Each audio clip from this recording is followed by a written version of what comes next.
Hey everybody, YuseiTheSynchroHero, and yeah, you're not really seeing things again for like the millionth time already.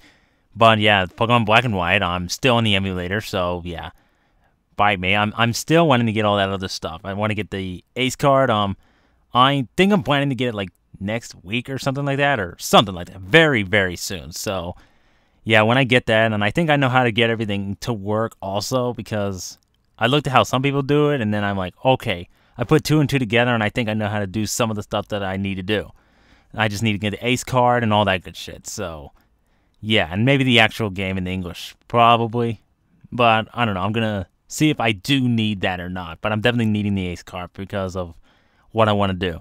So basically, this is the Battle Subway introduced in Pokemon Black and White in Raimon City.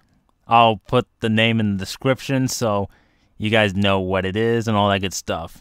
Heck, I'll probably, if there's a Bulbapedia page or whatever, I'll also link that. If there isn't, then yeah, I'll link something, alright? So, yeah, basically, there's, as you would guess, like in other games, it's like the Battle Frontier or stuff like that, where there are different battling facilities and modes that you can engage in or whatever. Now, this is the Battle Subway's singles line. Pretty much, yeah, the theme of this is the trains, obviously. And each train has like a different mode to it. This is the singles mode, so you have 3 Pokemon on each side. And whoever knocks out all 3 of the opponents, all 3 of the other players' Pokemon wins. And then, you know, all that good stuff. And in this case, in each facility, you battle 7 trainers in a row. And then, of course, you can save and stuff like that, so you can come back later and progress, but you cannot, like, leave then come back, I don't think, because that'd be kind of gay, and I don't think they allow it, obviously. So, yeah, that's pretty much how it works, and you know what? That guy is, like, on a bike, and how come he is allowed to do that and I can't? Because I should be allowed to. I'm a badass Pokemon trainer, too. I mean, I have a bike. I mean, can't I ride indoors? So, yeah, whatever. So she brings out Dirtface here, and I'm like, okay, Dirtface. Yeah, screw you. I'm going to bring in double Garchomp all the way across the sky because apparently that is awesome for some reason. I don't really know. So I go for the substitute just to try to, like, maybe dodge something, but just go for muddy water. I'm like, yeah, screw it. I'm just going to take you out with an earthquake. Not going to deal with that bullshit anymore, if you want to call it that, I guess. It's shenanigans. So he brings in this polar bear, and I'm like, dude, Ursaring, do you know that your freaking cousin lives in the North Pole or whatever? Seriously? I mean, look at him. Doesn't he kind of remind you of Ursaring? I mean, certainly he does. I mean, yeah, but whatever. I mean, I'm probably just not making any sense. But yeah, pretty much Feraligatr is just wrecking shit right now. You know, along with Double Garchomp occasionally, but yeah, this Gator wrecks shit. Especially with the Dream World ability, Encourage.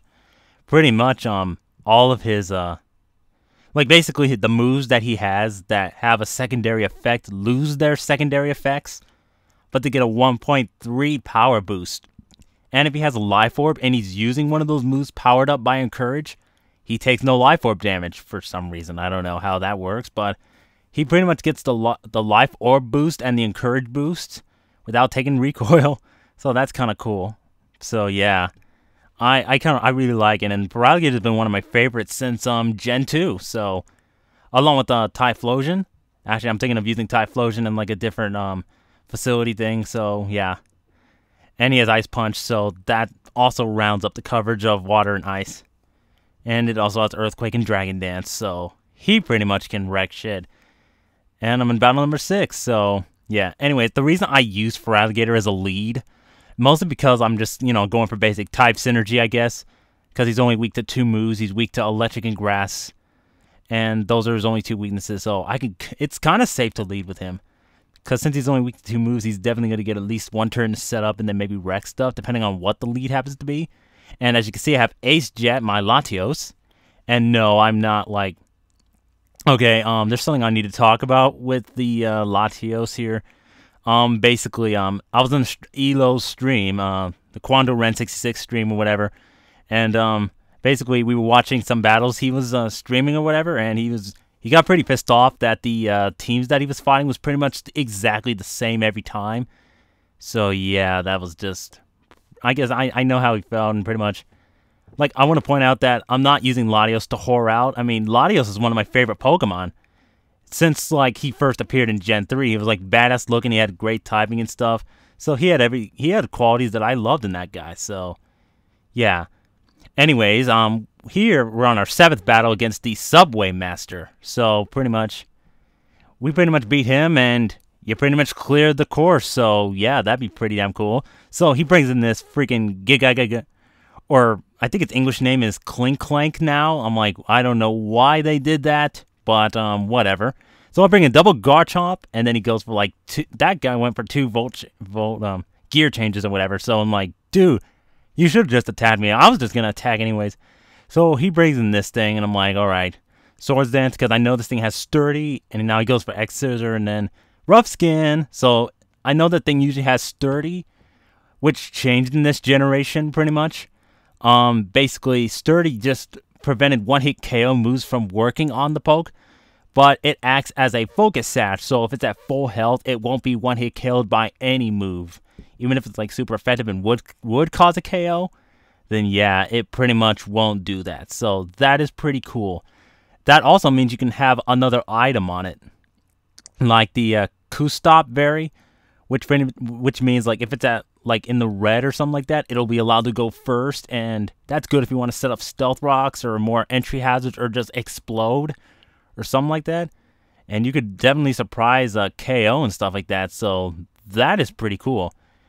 Now, here I'm just like talking to random people, just seeing like what they say and all that stuff. And this guy gives me a PV up, and then he's all like, oh, some people threw it away. And I'm like, well, why would you throw that away? You have no idea how valuable those are in the game, seriously. But yeah, pretty much I talked to the guy and go back to the city, and that's pretty much it. So YuseiTheSynchroHero signing out. Peace.